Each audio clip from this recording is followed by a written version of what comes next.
Poor me, poor me. What I've done is very uncomfortable for me. I've shared my story on surface level, but in this book, I went deep into my life. Writing this book is one of the hardest things I've ever done mentally.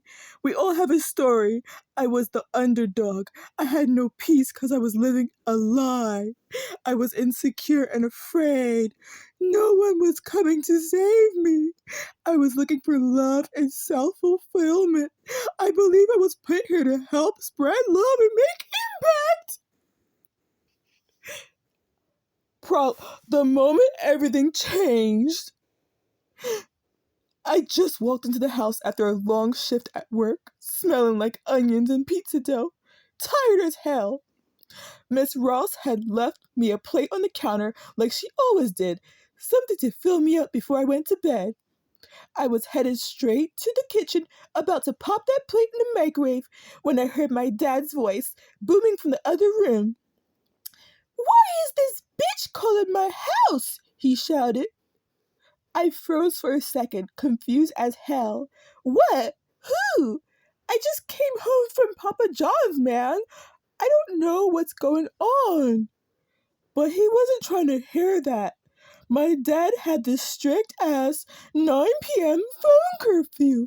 No calls in or out after that time. It didn't matter if it was for you or not. If that phone rang, somebody was getting in trouble. And tonight, Keith's girlfriend, Diane, broke the rule, calling the hells after curfew to see if I'd seen him. I hadn't, but now I was the one catching hell for it. He stormed into the room, grabbed me by the collar, and jacked me up against the wall. "You think I'm playing with you?" he yelled. I was thinking, oh hell no. I just spent my hard-earned $60 on this shirt. It was my Gearbod, man, my favorite. Everybody at school knew me for those Gearbuds. But none of that mattered right then. He slammed me into the wall again. His fist coming down on me, and I snapped.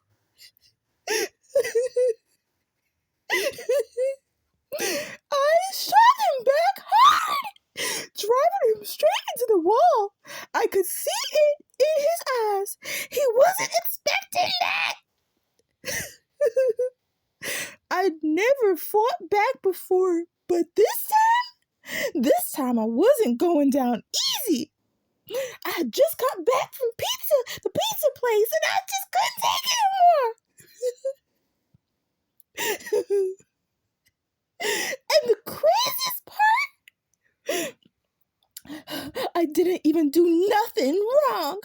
Keith's girl was just trying to find him. That's it. But here I was, getting smacked around for something I had nothing to do with.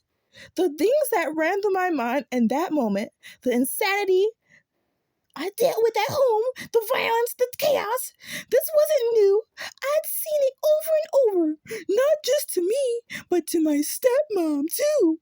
We lived in terror. But today was different. Today was my last day in terror. He stormed off toward his room, and I knew what that meant. He was getting his gun. I didn't wait to see how it was going to play out.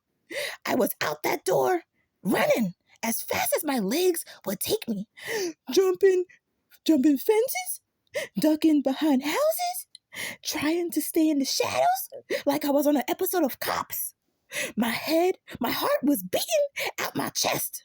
I knew if he found me, this could be it.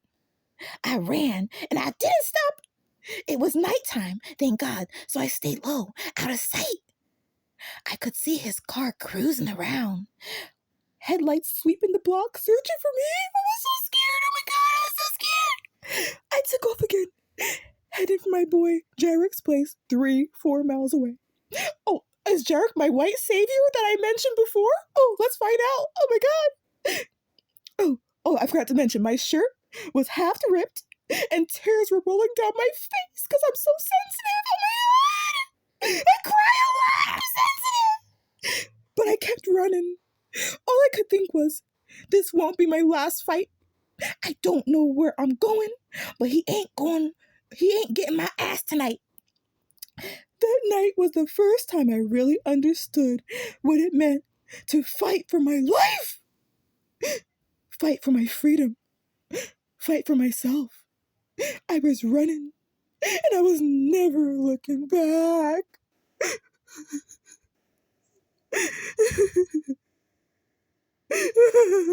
Poor me, poor me, poor me, poor me, poor